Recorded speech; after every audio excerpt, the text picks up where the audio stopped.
But for me as a filmmaker, I always want to have meaning in my films, and I want there to be subtext, and I want them to be about something. And yeah, I think that just makes it so much more interesting.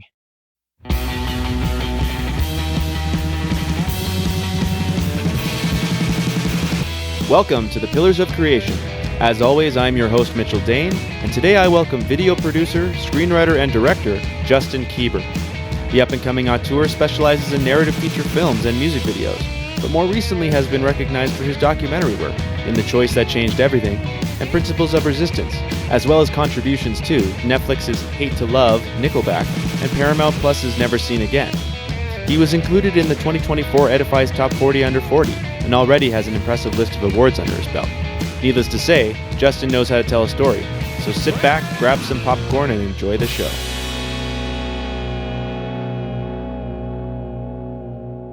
Okay, welcome, Justin. Thanks for coming on the show. Thanks for having me. Yeah, really excited to be here. Yeah, it's good to have you. Throughout all the interviews that I've done so far, haven't had a chance to talk to a director, so it's kind of cool to jump into that field of art and just have a little bit of perspective from your side of the table. To start things off, I'm curious. You've been active for quite some time. I mean, I think your earliest credit is what, 2008 or 9. At least official credit. I don't know if that's actually true, but you have operated for most of your career as both screenwriter and director. And I'm curious, which one of those came first? Which was the first love? Yeah, I think one of the biggest things for me, in terms of, what came first, screenwriter, director, I think screenwriting came first. That was Mm-hmm. always a passion of mine. Mm-hmm. Um, and that was something that started, even when I was a young kid. I remember printing off like South Park scripts when I was Oh, probably really? like 10 or 11 years Mm-hmm. old and just reading those because I Right. thought they were the funniest things ever. Of And course. I don't know if my parents really enjoyed that, but Sure. Sure. I Yeah. I Yeah. did. And like weirdly enough, that kind of taught me screenwriting more from Mm-hmm. like that animated side of things, but more just kind of how the structure The works and format. how Yeah, dialogue is exactly. framed. Yeah, yeah. So when you started writing for the screen. Is Exactly. Yeah, mm, 100%. And it started with just like a camera and some friends and hey, let's make a mm-hmm. movie. And you'd write, this 5 or 10 minute thing and go Yeah. shoot it with this like crappy Mm-hmm. camera, and it'd be the best time ever. And then as you evolve, you start learning more about the process and about there's actually like coverage for angles. So Oh that's when yeah. I really kind Yeah. of found myself as a director, is when you start bringing the words to screen. And Yeah. yeah, that's really when I kind of started finding that hey, I really love this too. Mm-hmm. Now, were you always behind the camera, or did you act in some of these first films? Unfortunately, I also had to be in front of the Of camera, course, yeah, yeah. which if Hard to if find you ever actors. find any of those, yeah, Yeah, yeah. exactly. Are they You out ever there? find some of those old ones? They might be. I hopefully Mm. not. Hopefully Yeah, they're just gone, and they were a yeah. time before the There's, internet yeah, was exactly. capturing everything. So yeah, you don't Mm-hmm. want to see those, but yeah. Mm-hmm. Would you say there was, like, other than South Park? Would you say that there was like a big influence on you as starting out in the actual element of directing? When I was very young, like I watched a lot of movies growing up, Mm-hmm. and I think like a big thing for me was like stupid comedies for whatever Right. reason. Like those Sure. are kind of my go-to. So a lot of Mm-hmm. like those films I was making when I was, in junior high, high school, they were all comedy related. Mm-hmm. And that was just influenced by, Adam Sandler's Billy Madison and Right. The Happy classics. Gilmore Yeah. and things like that. And Mm-hmm. exactly. Mm-hmm. And yeah, and then kind of as I started moving forward, more so when I went to university, I took some film classes and like first year university, and I fell in love with the art of film, where it was like Mm. they kind of taught you that Mm-hmm. film can be so much more than Yes. just Yeah. stupid comedy gags and things like that. There could be meaning, and that's when I really started to appreciate it as an art form, and that's when I really was like, okay, wow, you're being introduced to Truffaut and Godard and Mm. Sure. Tarkovsky and Kubrick, Yeah. and and why certain shots matter and things like that, and that was just fascinating. Yeah. As you develop in your own career, because I know that you've done many things where you've been a part of a much larger production, or you've done your own smaller productions. And obviously there's a difference in responsibility there. There's a difference in influence, you know. Where do you find the kind of balance in still learning and then or learning with others and then learning on your own? It's so interesting because, on kind of the Netflix shows or the Paramount shows, I'm getting brought on to a crew that like generally can't make it to Edmonton or can't make it to Alberta. So I'm Mm. getting brought on to these productions, and generally speaking, I would say like 95% of the time, it's been like a crew of under 10 people. So, and Oh, I'm pretty okay. much like listening to people on iPads pretty much speak and be like, okay, Right. we need to move the camera this way, that way, that way. And Mm-hmm. so they're pretty much just wanting me there to kind of just have a face and um, for someone who we're interviewing to talk to. So talking to, an iPad or something. So Right. those ones are kind of interesting because you still kind of see how they operate and how they like to do different camera angles. Mm-hmm. Because it's all coming from their mind, right? Like on those, I don't really have much input. Mm. But whereas on my own, I like to surround myself with, I think each project kind of depends on crew size. And I Sure. always like to surround myself with the same people. I like to work with the, Mm-hmm. same people on pretty much every project. Yeah. Um, so it's, yeah, I just kind of enjoy getting to pick my crews and Mm-hmm. the people I work with. I think it just makes for much more enjoyable an experience. And we always say it's kind of like a family. So it's Yeah. yeah, very true. That definitely does seem to be typical for a lot of, like, a lot of directors when they find people that work with them, that they can gel with. It just becomes like it's so much more than just the director, which brings up the question, like, what does a director do? The director does everything and does nothing. Right. No, Yeah. it's a great question. It's I guess in turn for me, what do I do? Mm-hmm. I like to be involved in kind of every aspect of production. Starting with pre-production. Generally speaking, it's my own script, so I'm hiring, and I'm also coming on as a producer. So as a producer, you do generally take care of all the hires and all Mm-hmm. you would hire the director, which is why I like to direct and produce my own projects, is because I could just you do it yourself, right? Yeah. Mm-hmm. So I guess a director, in theory, you figure out your shot list, you figure out how it's going to move, Mm-hmm. and you kind of orchestrate the entire production from start to end to finished product. But for me, what I really enjoy as a director is working with actors. I think that's Mm. maybe one of the overlooked parts of being a director. Is a lot of people think, oh, it's like staging the shots and figuring out how the camera moves, which yes it is, but Mm-hmm. you're also working with the cinematographer, and that's kind of their purpose as well. Right. But I really like working with actors, and I think for me that's what directing is. It's figuring out how you can get the best performance and how you can add layers to these characters and give a safe space and give just boundaries for and options for actors to explore and really excel in their craft, that Mm-hmm. they Right. yeah, just give them the best opportunity. You're setting the frame, both literally in the sense of a camera, setting an actual limits of what's going to be seen. But I'm sure when you say coaching an actor, is it more about the emotional stakes in a scene opposed to how it should be played? Like, because I've heard from some directors where they know, oh no no, you need to be coming in and you need to slam your arm just like that, and then you need to look over there, and then you need to smile at the wink, and it's like very piecemealed out for them.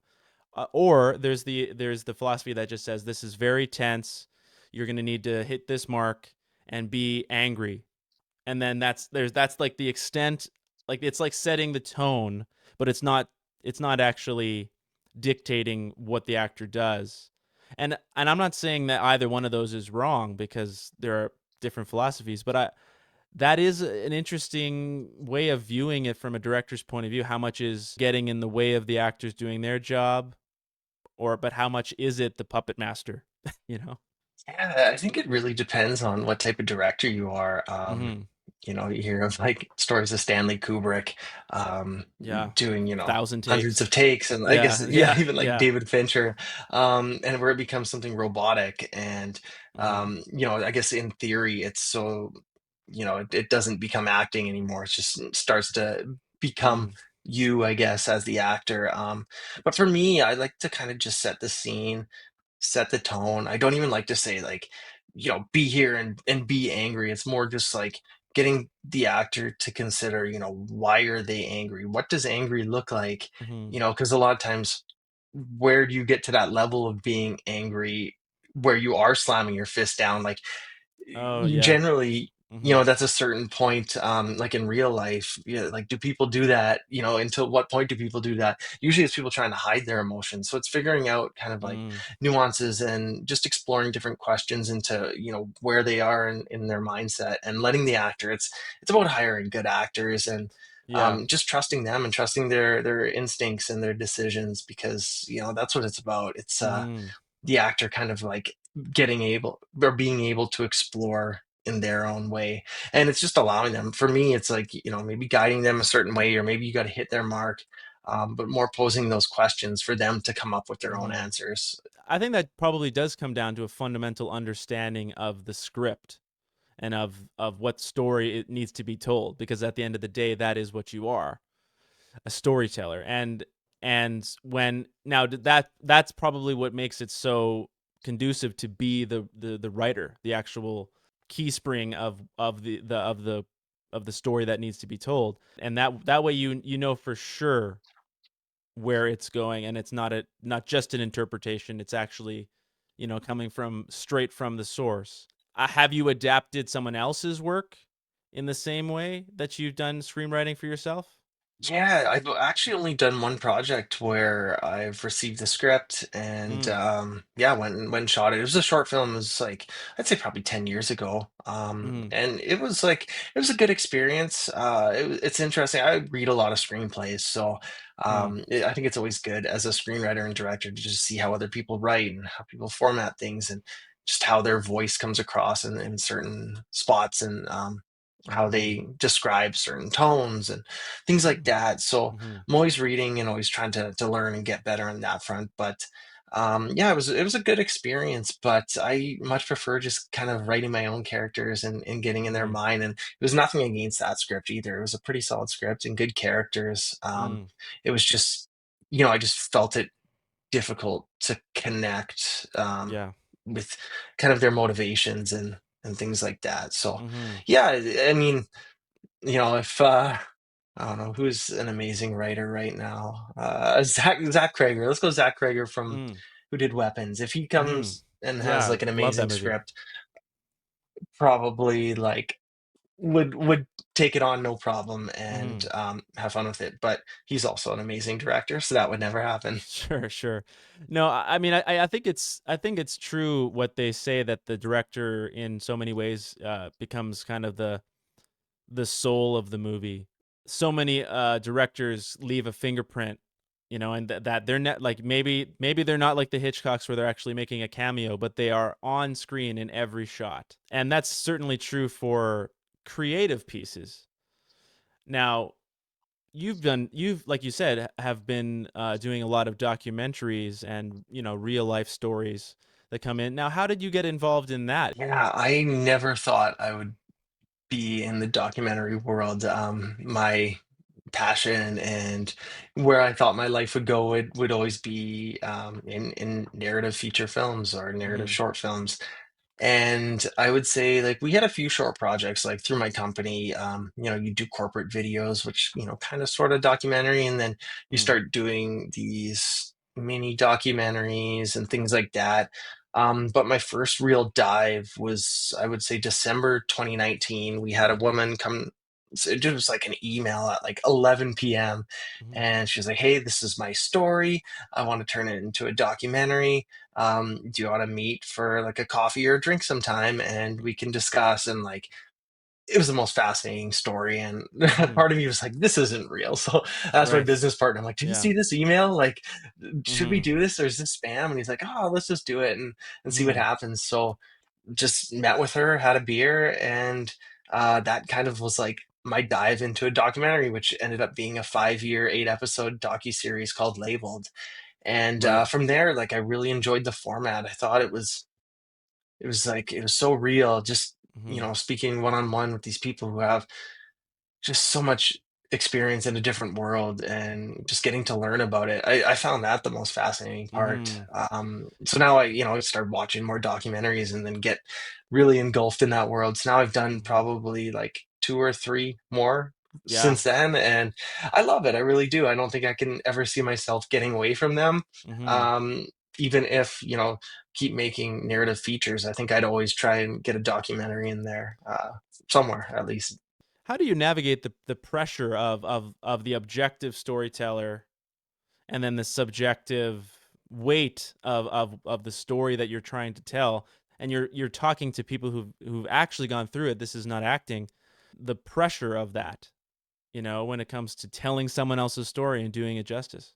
Yeah, I've always kind of had the philosophy of you can't really have change without having these difficult conversations. So I really try and kind of motivate myself, and especially when you're dealing with a lot of difficult subject matter, Hmm. it's those are heavy days and kind of yeah, just weigh a lot on you and your mind. And Yeah. so I really try and kind of like separate myself and really focus on you know this person's opening up to me. They're willing to talk. They're willing to tell their story. You need to be present. You need to ask the right questions, and Hmm. you need to be there for them and earn that trust. And that's the biggest Yeah. thing for me, is earning the trust of the people that we're speaking to. Hmm. And so I'll do pre-interviews and things like that, just to make sure people feel comfortable, because if they're not feeling comfortable, they probably won't be open, and you're just going to get a Yeah. crappy interview if you can't find someone who will open up. So Hmm. that's kind of how I approach it, and just trying to be honest, trying to be vulnerable as well, and Hmm. find connection. There's always a way to find connection, even if you Yeah. come from two different worlds. It's Yeah. just finding a way to relate.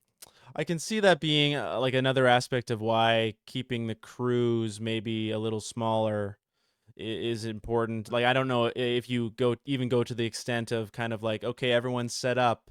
All right, now leave because I'm about to have an emotional interview or a frank interview with someone that I don't want them to feel like they're on display.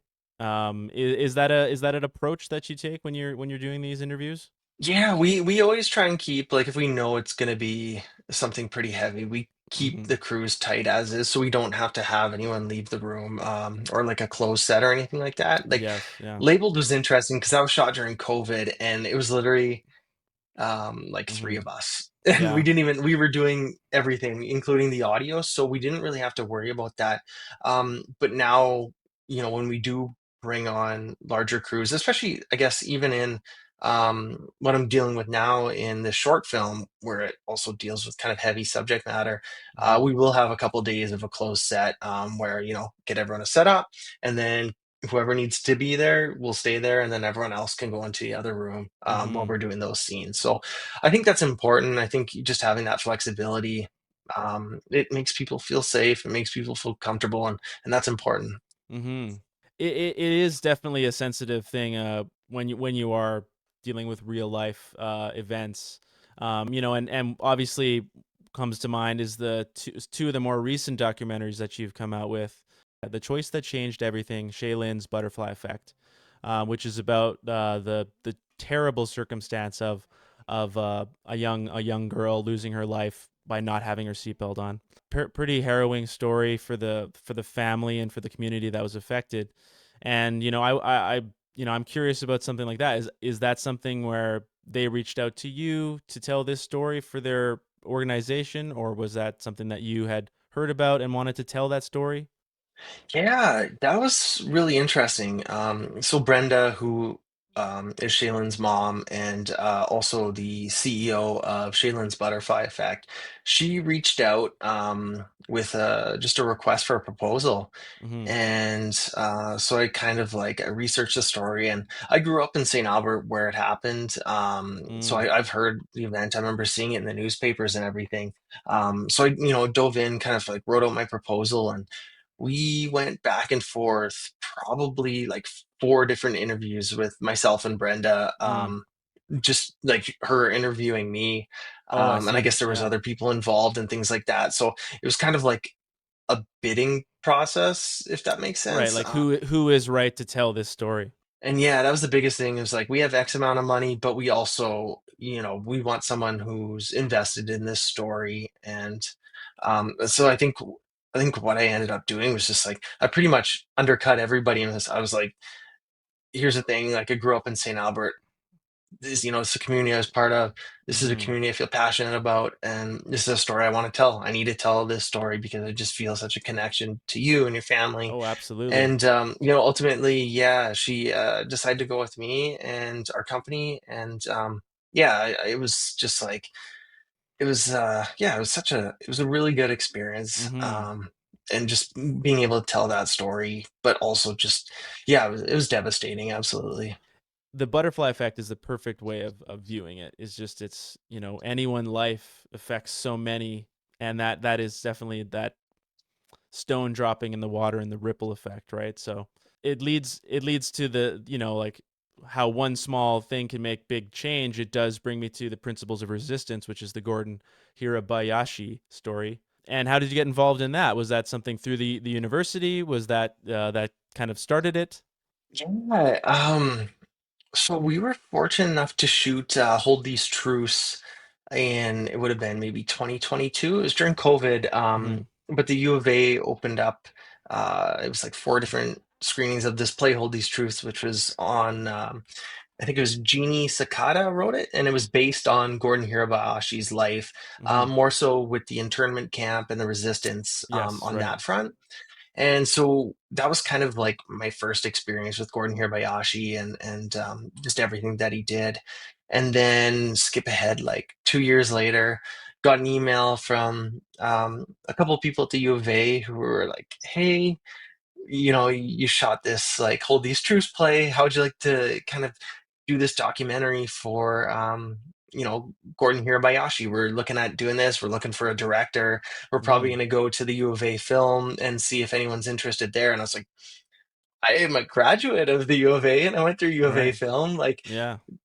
I could do that. It's not a problem. They're, oh, okay, yeah. We just Mm-hmm. thought like you're a camera operator. So that was kind of, Yeah. yeah, I lucked into that one. And yeah, another kind of kismet connection. Hmm. Exactly, yeah, and that was such a fascinating experience, just getting to learn about Gordon, his life after, the internment camps in the States and just what he did and all the, like, remarkable things here at the U of A, like, he founded, the sociology department, and he like, literally the first thing he did when he came to Canada is he fought for Indigenous rights, so that was, like, unheard of Right. at the time, Mm-hmm. and so, yeah, he was doing all these just amazing things, so getting to tell Yeah. his story, and that was a short form. We are actually looking at developing it into a feature right now, so Oh, right hoping on. Yeah. for some funding to come through. So Mm-hmm. yeah, hopefully not done with kind of the Gordon Hirabayashi story Yeah. yet. Well, I mean, it was interesting watching the documentary, the short documentary that has been made. Is the fact that his name doesn't get dropped with the other civil rights activists of his day and age. Yet he was still so crucial and consequential. So it was that there's another story that you just and maybe that's something that's so powerful about the documentary is that so many important lives and stories are left untold in many ways, and the names get lost through time. Their accomplishments stick around, and we live in the world that they built. But it's great to watch some of these documentaries about, especially someone in our backyard, like like at right at the U of A.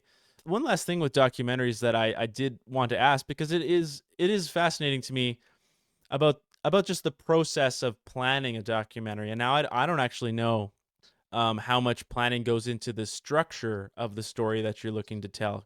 I would have to assume, in a way, it's kind of like a very laborious mining operation where you're just going and you're trying to just dig up as much content as you possibly can, and then you're sifting through to find the gold. What is the process of planning a documentary? Like, can you walk me through that process from inception to release? Like, what is that like? It's definitely like a puzzle, but you don't know what the final picture is gonna look like. It's Mm. you have all the pieces scattered, but you're kind of hoping and grabbing, Mm-hmm. and that's kind of like what it's like for me. I like to come in with a plan. Like I like to research the project and make sure just I kind of have a general idea of the structure, but Mm-hmm. knowing that once we get the post production and we have interviews you can completely abandon that if it Sure. takes you somewhere else. So it's Mm-hmm. having that flexibility, but having a general plan is always good. I find in the interview I'll plan out my questions and do the research and everything like that, and then someone will say something and that takes you down a whole other Mm. thread. That whole other Mm-hmm. thread just becomes something Yeah. incredible and something that you didn't think you'd find in the story, that you had to. So it's Mm-hmm. kind of, yeah, a lot of that. Like, I guess with the Hirabayashi documentary, it was from more of a historical standpoint. So we kind of knew the story we were telling right from the Of beginning. course. So a lot of that was, the amazing research that Terry Wolfson and, Oliver Rossier did at the U of A, and then they were like, "Here's all these articles and things. Sift through them and come up with your Mm-hmm. questions." So it was cool getting to like flex the, I guess research element again because like I Mm-hmm. haven't did that since university. I Right. studied history as well as film in university, Okay. so So getting perfect. to like Mm-hmm. be like, "Hey, wow, dad, my degree meant something." Yeah. Yeah. Exactly. It was Finally. Yeah. cool. Yeah. Yeah. Yeah, exactly. Totally. It was for something. Yeah, no, that Mm-hmm. that felt good. So a lot of research and just kind of knowing who you're interviewing, doing the research on Yeah. that person as well, and kind of asking the right questions. Like you're not going to ask Yeah. someone who knows absolutely nothing about something Yeah. else, and yeah, just kind of knowing who you're talking to. That brings up a good question. Is just the interview process for the documentarian. I'm assuming you've had to become a quite a shrewd interviewer, like you said, to know not just the right questions, but which questions are for which person and who is going to be able to give you the most appropriate response for. I mean, it's the story you're trying to tell, but you don't want someone to go off on a tangent that's not going to lead you to the truth of whatever the meaning of or the point of the question was, right? So how did you find and I'm interested even just from a very humble podcaster, have you found a key to unlocking the truth in your subject? I still don't know if I found the key. And Right. Yeah. side note, I think you did the research. Yeah, you watch the documentaries and visit website and stuff. And like, Mhm. I feel like that's half the battle is just trying to find ways to get into the person that you're interviewing and just figure out just a little bit about what they do and their Mhm. passions. And generally speaking, I like to do a pre-interview, but I would say like 80% of the time sometimes you don't even get a pre-interview. So it's just Mm. trying to find any bits of information, like kind of Yeah. sleuthing on Google just Of to find, course. Yeah.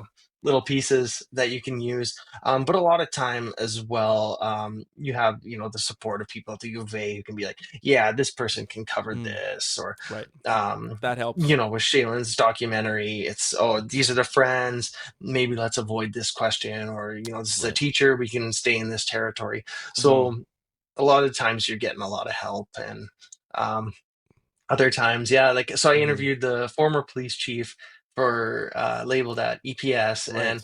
I found out that he was like the general manager of the WHL hockey team, and so we Oh. talked about hockey for a little Mm. bit, and I Yeah. find like that was never going to find its way into the interview, Sure. but it Mhm. was a good way to kind of let his guard Right, bring down the and just walls like down. relate. Yeah, Yeah. exactly. I can say from my own experience that the more spontaneous the interview and natural, the better.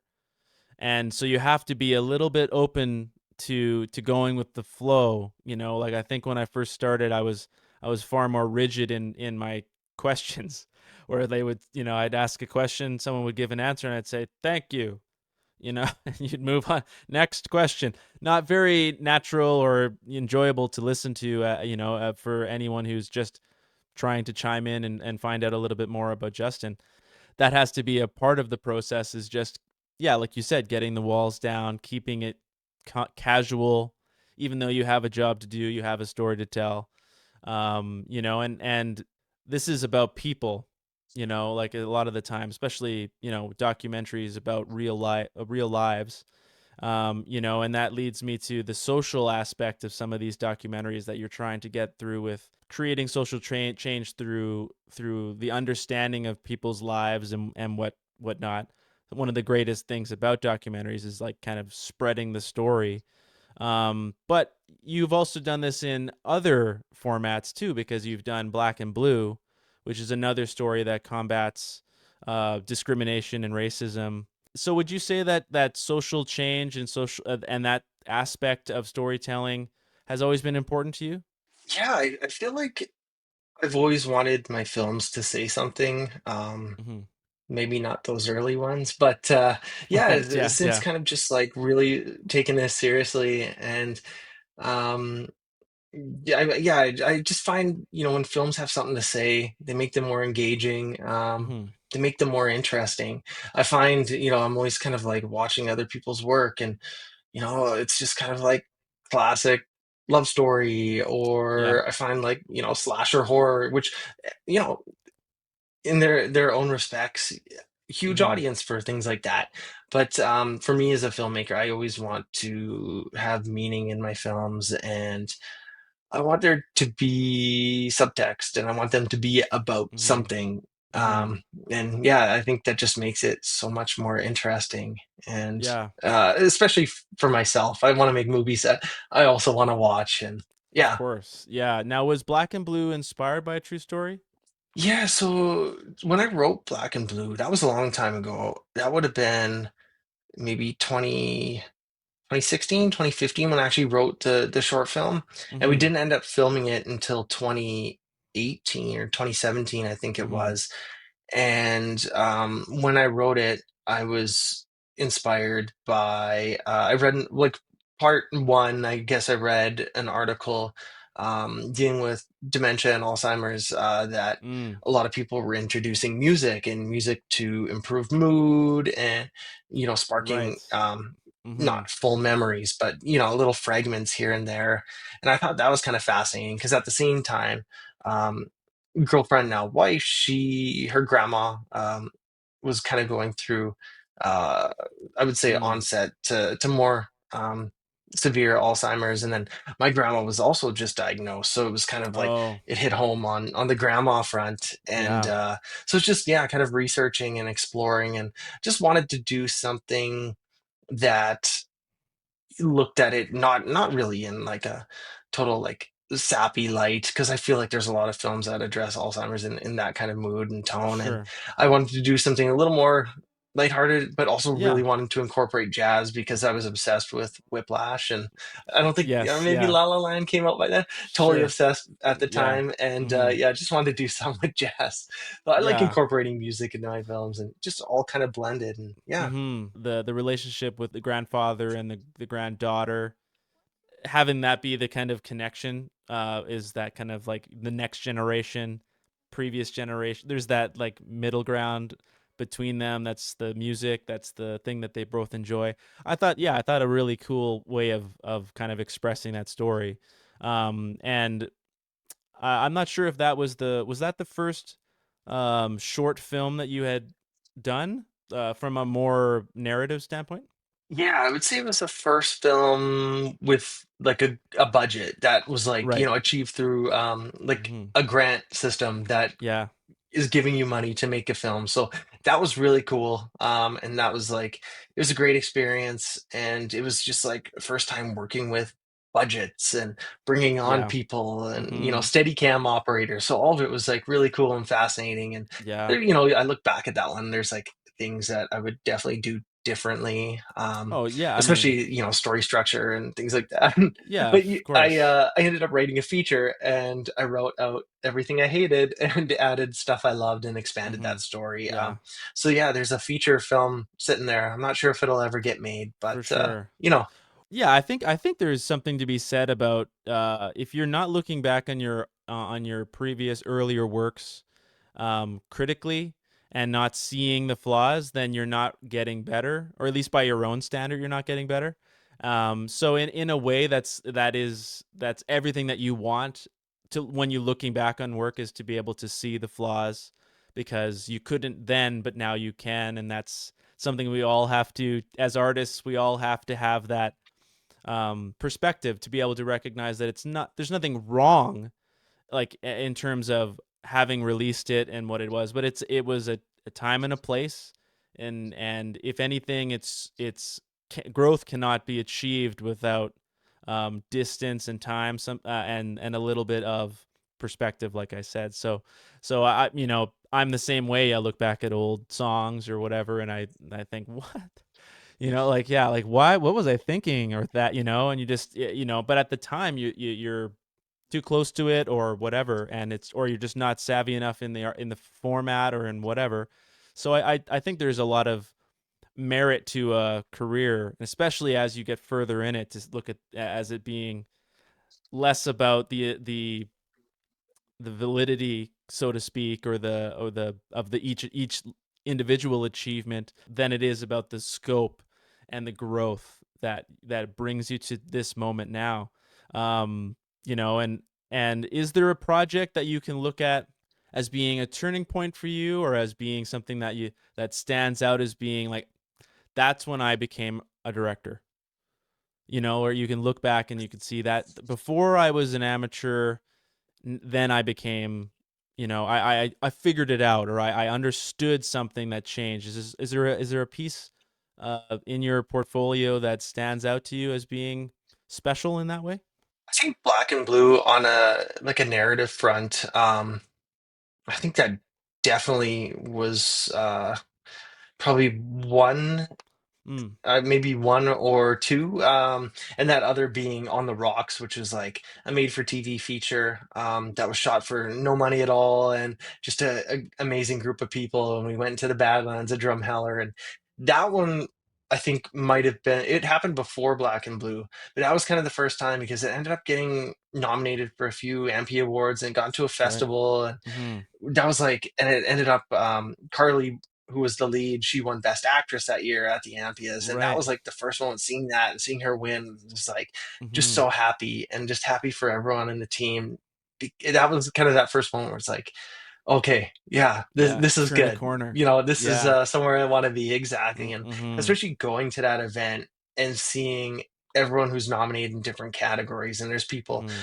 that are making big Hollywood movies down in Calgary. That was just kind of that moment where it's like, cool, Yeah. this is special. And then that led right into Black and Blue, and that was Yeah. like a year in between, and that was like then it Mm-hmm. got funding. So those two for narrative work, and then documentary. I think labeled was probably that project. Sure. Those award ceremonies both being a humbling experience and an uplifting, kind of bolstering, kind of reassuring a feeling when you're even, like you said, named in the same breath with some of these large, legitimate, quote unquote, you know, uh, artists who are doing the real work. But you think, well, it's all real work, and that's a recognition that we all need to have, is to cross that boundary where we all feel like frauds at one point and then we turn that corner and we're like, well, I'm making art, I'm following my dreams, this is it, this is real. And the only difference in a lot of the cases is budgets, outreach, whatever it might be. And that's something that I always find interesting asking that question with people, because the further you get, that point might become different for you, right? The turning point might be somewhere further down the line as you grow, because you might see it in a different perspective. So I do enjoy hearing those kind of stories, because not only is it kind of motivating to just it to for all of us to just keep going, because you never know when that next project's going to be the one that clicks, and there you go.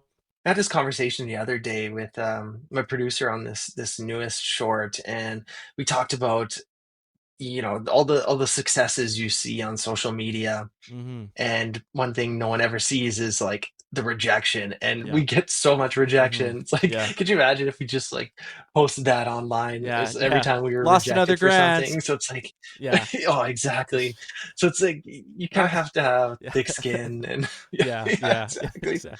Yeah, it probably would be the most healthy thing that we could do, is to actually Oh, yeah. inform the community around us that it doesn't always go your way, and it's, and that's part of the journey that we all have to go on.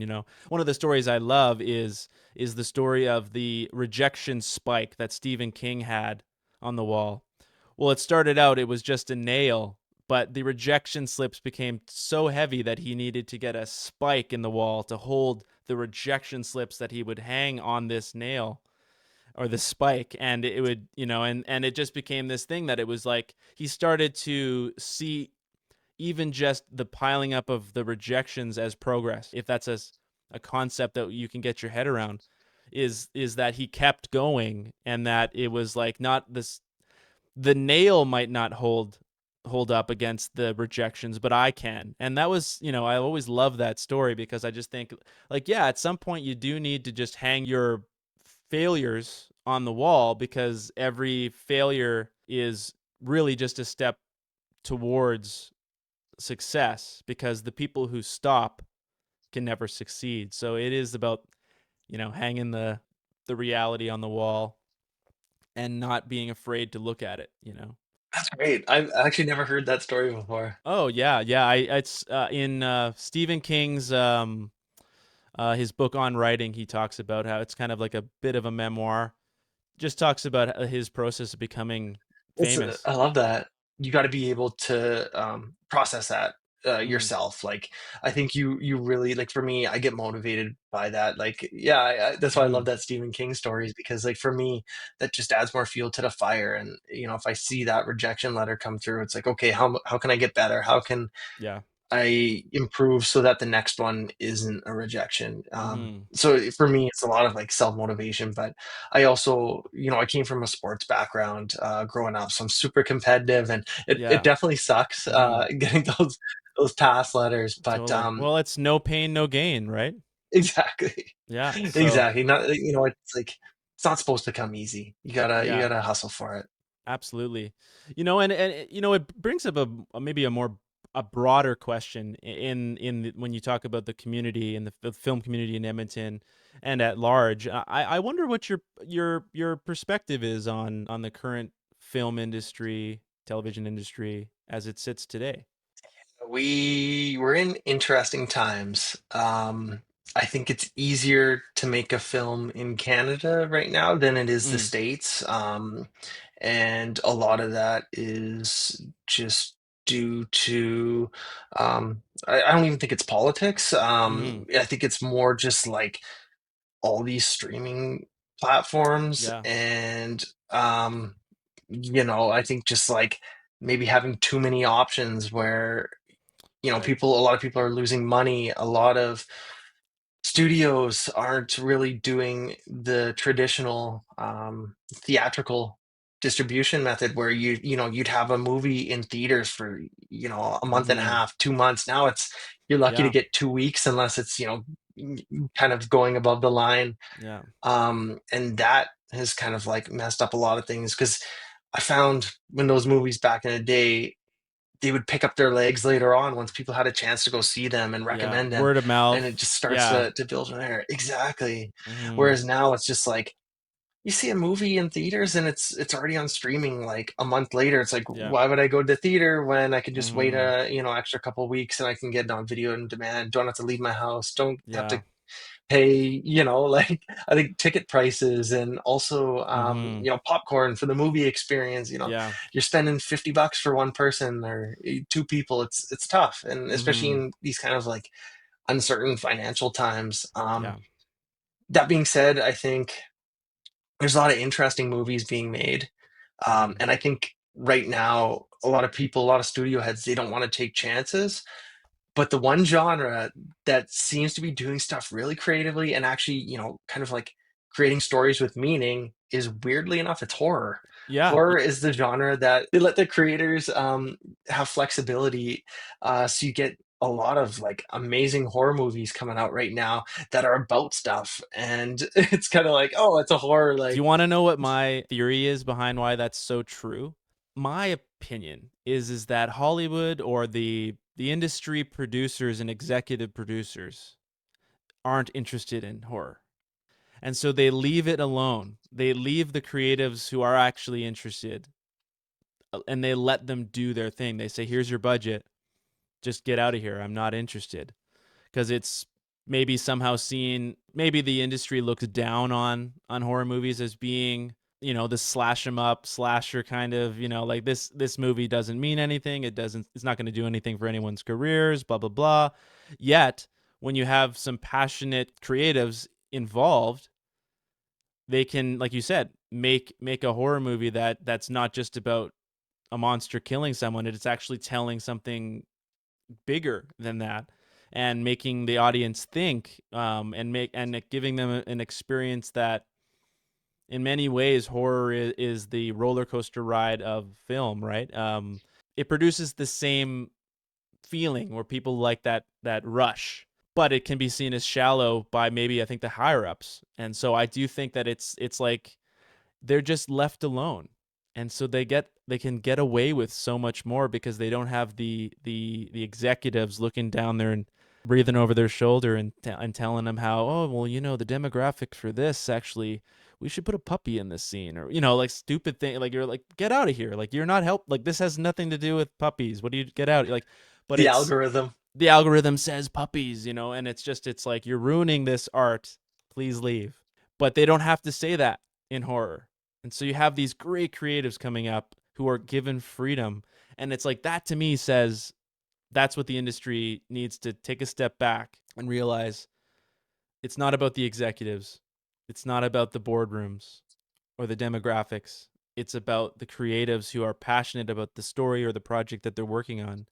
And in many ways, the audience doesn't know what it wants until they want it, right? And that's the difference. I think you're 100% Mm-hmm. right. And it's like with horror, you don't need large budgets. So it's not really like a big loss for them. You make a movie for 10 million, 15 million, you're probably gonna like Mm-hmm. triple, quadruple that, just being a Yeah. horror film. And you don't need major talent either. Like, you don't need big stars in front of the camera. People will go to a horror movie, no matter, who's in Mm-hmm. front. And you look at, something like Tubi, and Yeah. all their horror movies, they're all Mm-hmm. watched, and people love them. Mm-hmm. And Yeah. there's just a market for that. Even the really poorly made ones, Yeah. people want to watch those because of that. So yeah, Yeah. it's a genre.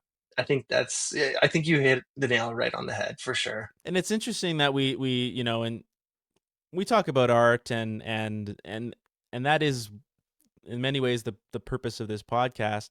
But it is funny to me when you do mention things like budgets, and how something like a horror movie can take 10 million, but they might make 60 million.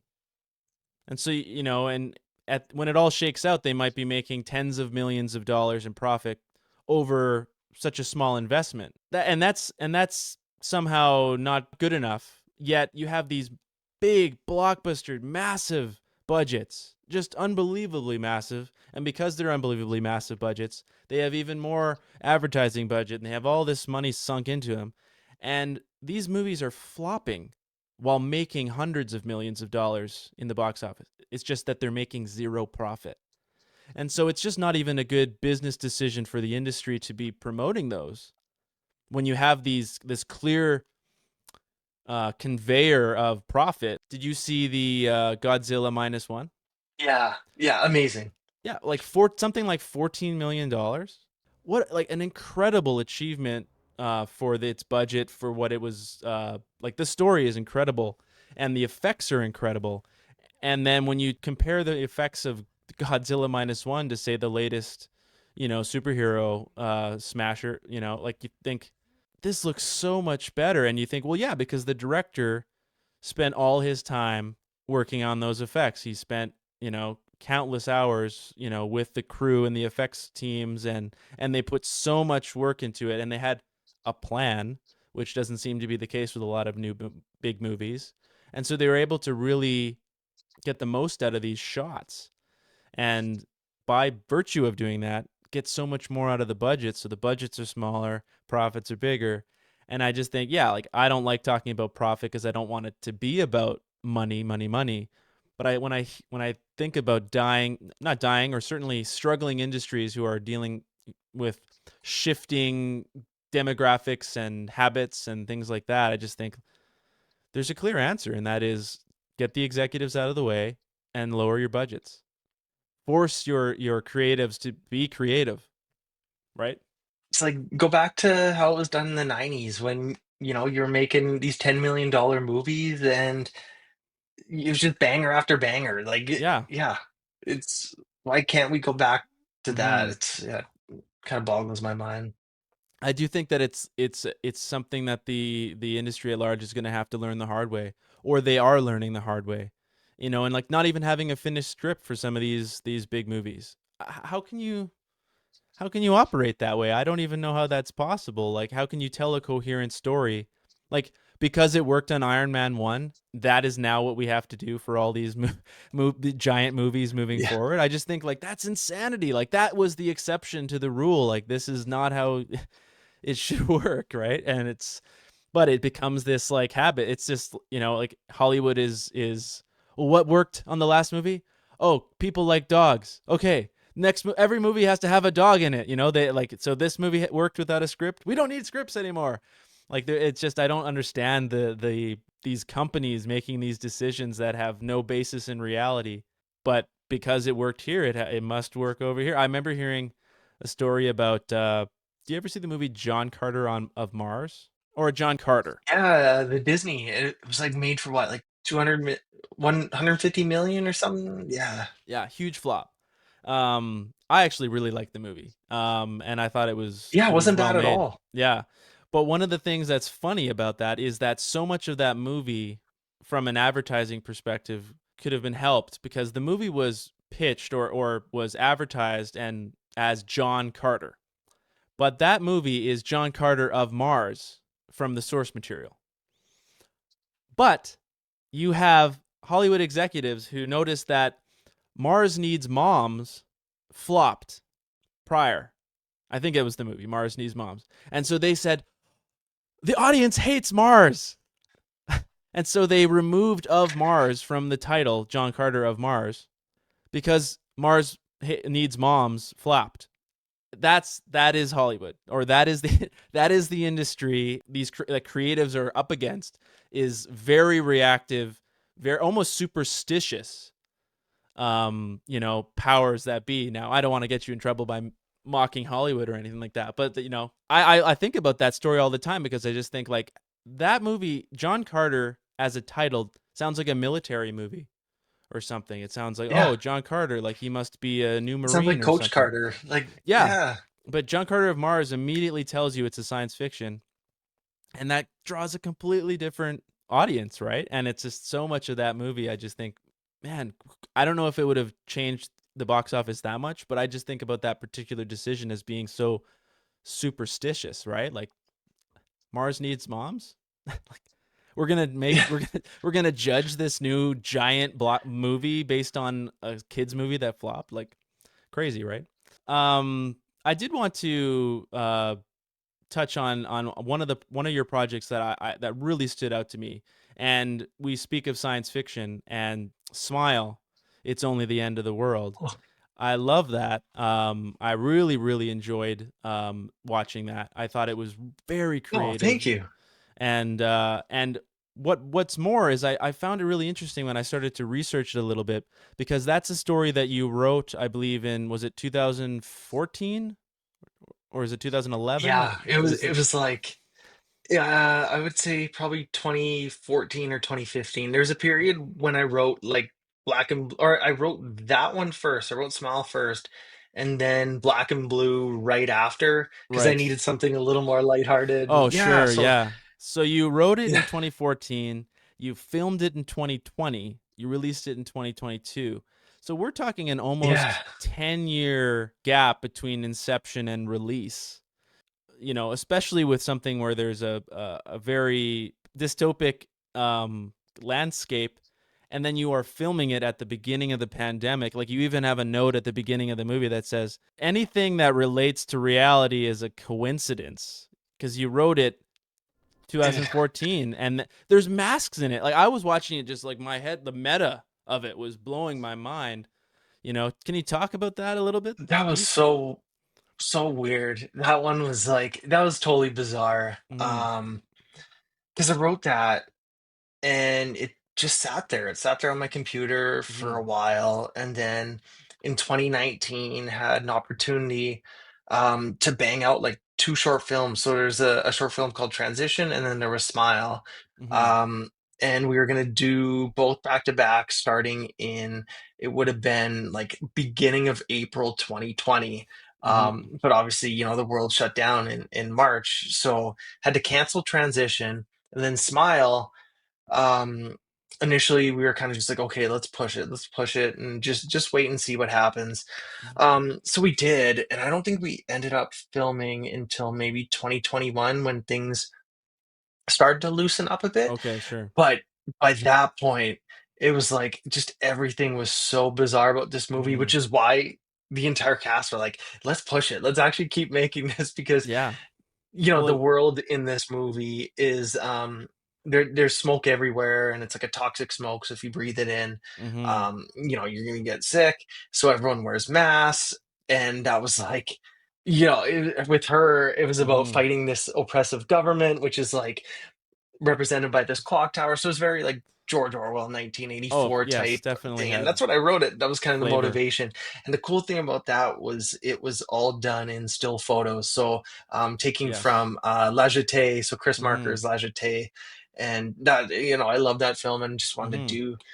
do just a, Oh, a tip of the okay. hat to Yeah. that movie. Yeah. So that was Mhm. kind of the influence. And I guess most people, if you haven't seen La Jetée, you maybe have seen 12 Monkeys. 12 Monkeys was based on La Jetée, so Right, I see. Okay. I'd recommend checking that out. But yeah, I had to put the disclaimer Yeah. because we were getting in crap and people were just like, "Oh, this is like a COVID, like," Yeah, yeah. and yeah, and I'm like, Mhm. "No, this was written a long Yeah. time ago." So So like, yeah. I didn't want the disclaimer, but Mhm. we all felt that maybe the disclaimer was important.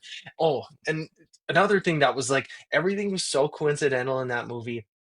The day before we were filming this big protest scene in the film, so we had all these signs made like months in advance. Um, was the George Floyd murder, and Yeah. the George Floyd protest started. So there's signs saying "I can't breathe." Meanwhile, I'm in my office, this office here, looking at these signs that say "I can't breathe," and I'm like, Like what the what? hell's going on? We're Yeah. planning to film at City Hall in Edmonton. So we Yeah. show up and we have people being like, "Oh, you're protesting like George Floyd." And we're like, "No, this is like just a really, really Yeah. weird coincidence." And, That like, is unbelievable. Like yeah. that is even crazier because I didn't know that particular detail. But I thought it was all just like, oh, that's a good timing, I guess. But the fact that you actually would have signs made Oh, that would echo that same like the just the layers of weirdness. and yeah, like that are involved in that would just like I'm surprised your head didn't explode. Like I just would have been so just I'm so nervous about shooting that.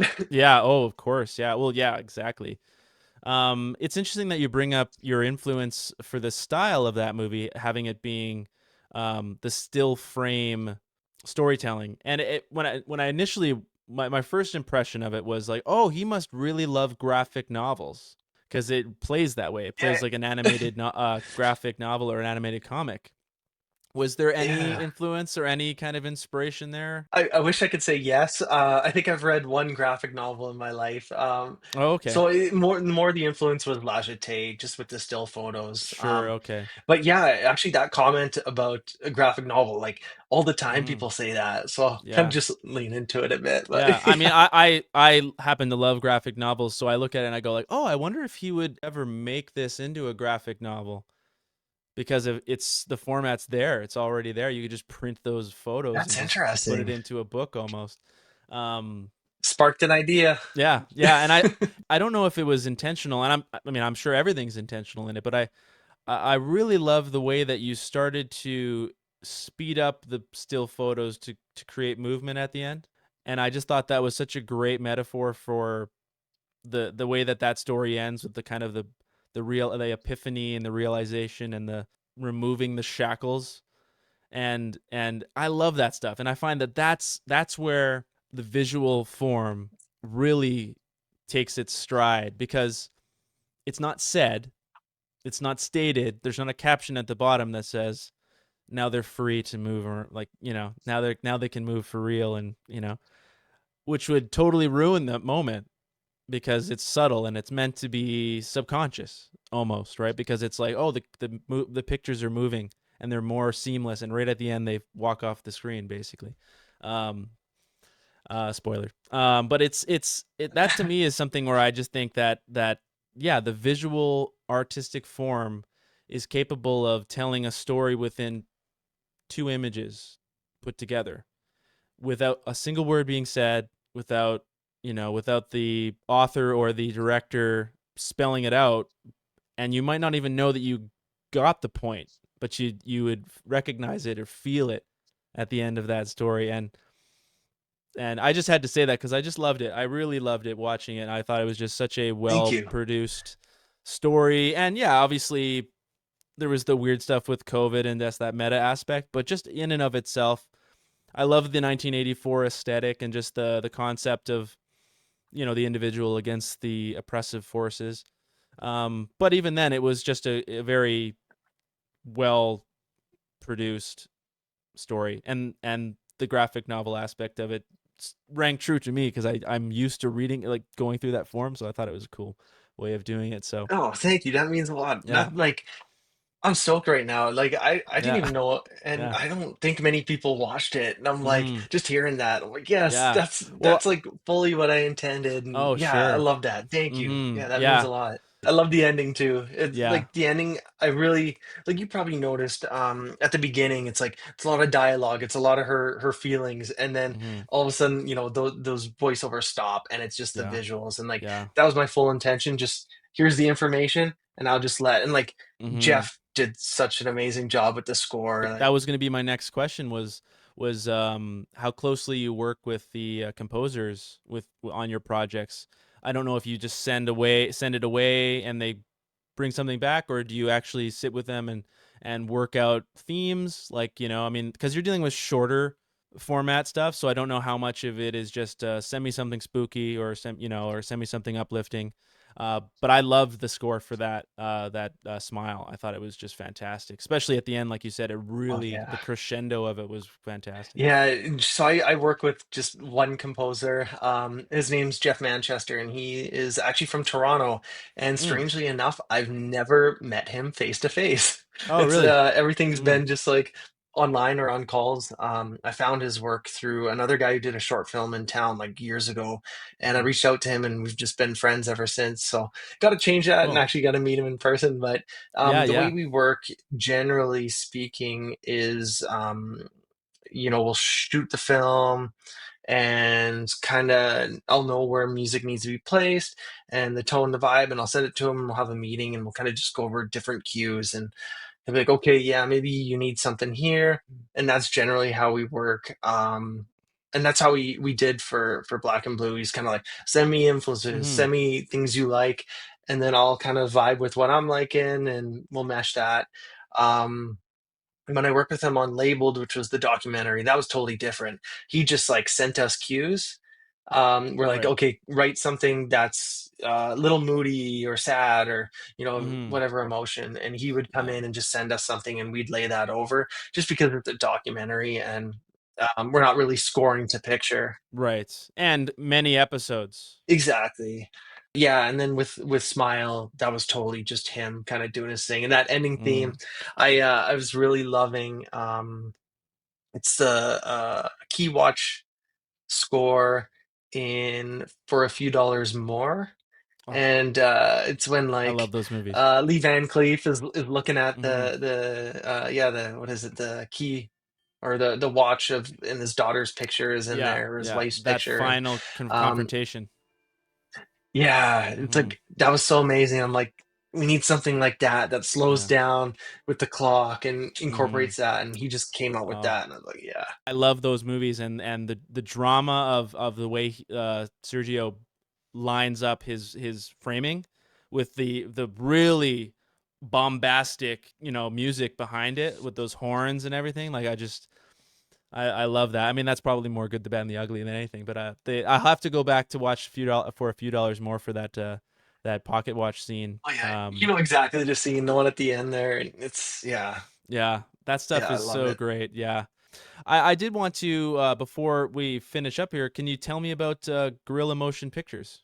Yeah, so Guerrilla Motion Pictures was formed by myself and Sam Reed in 2013, and we've been operating ever since. We do everything in-house, Mm-hmm. everything from pre-production, production to post-production, and not just film, but music videos, branded Mm-hmm. content, documentaries, everything. So that Mm-hmm. was kind of formed. Just we went to school together in junior high, Right. and he was kind of like the main guy that I made movies with growing up. And we actually bonded over Collateral, where like he Mm. came from Ontario and I think it was grade nine. And I was talking about the movie Collateral, Tom Cruise, and he's like, Right. "Oh, I saw that movie this weekend." I'm Mm. like, "Yeah, it was sick. It was great." And he's like, "I want to make movies." And like, "Yeah, me too." And then we Mm-hmm. kind of just kept that friendship and formed the Totally. company once we both came out of university. And yeah, it's we've been now over 10 years since our inception, and Wow. yeah, just going strong. So it's Mm-hmm. yeah, it's just like, and I guess guerrilla comes from, when we first started making films, guerrilla filmmaking. So no Mm-hmm. permits, just go and shoot Yeah. it. Yeah. I would assume that it would have come from just the quick set up the camera, you know, ambush this group of Exactly. people, and yeah, exactly. It's Gorilla Motion Pictures. Is that .com? Yeah, guerrillamotionpictures.com. Can find, yeah, a lot of stuff on there. Mm-hmm. I'm assuming it's probably a long wait to get on your calendar, but if people are looking to hire you, is that where they should go? Yeah, you can go there. You can go to like my website as well. So that's Right. justinkeever.com, name at the very bottom. Yeah. Yeah, Yeah. and just yeah, reach out, and like for me, Mm-hmm. I've always really just wanted to have like open dialogue with young budding filmmakers and things Mm-hmm. like that, and don't be afraid to send questions on screenplays. Like for me, it's tough to Yeah. read full screenplays. I'll do it Mm-hmm. and give feedback, but that takes me Right. a little longer. But I Mm-hmm. know there's a lot of young people. I never had that opportunity coming into the industry. I had Totally. a director who I was working with who said you have to Mm-hmm. spend many years working your way up to get in that position, and that Sure. pissed me off, so I Yeah. went and did Yeah. it Exactly. myself. But I know, like, I would have loved to have someone that I could bounce questions off. So I'm always kind of an open door in that Mm-hmm. sense. And they can probably contact you through Instagram as well. Yeah, yeah, Mm-hmm. Instagram works. Mm-hmm. Gorilla Motion Pictures on Instagram, or jkeach.film on Instagram as well. And that's my Okay. personal one. Perfect. You're right. That's so important to mentor the next generation or to just even connect as filmmakers. I think it's really great that you're open to having people reach out to just, kind of pick your brain and maybe cultivate a little bit of a like the cultivate the community more so, online in Edmonton, wherever the people are. That's pretty great. So I think we've come to the end of the podcast. Thanks for coming and chatting with me today. It's been a real treat. This was awesome. I yeah, really appreciate everything you do, Hmm. and yeah, hopefully Yeah. people can find inspiration in what we talked about today. Yeah, I hope so. I know that I really enjoyed the conversation, and I thank everyone who listened and who stuck around. Hit the like button, hit the subscribe. We're going to keep trying to pump these out with new, interesting, and inspiring people just like Justin here. But in the meantime, go out there, make something new, and we'll see you next time.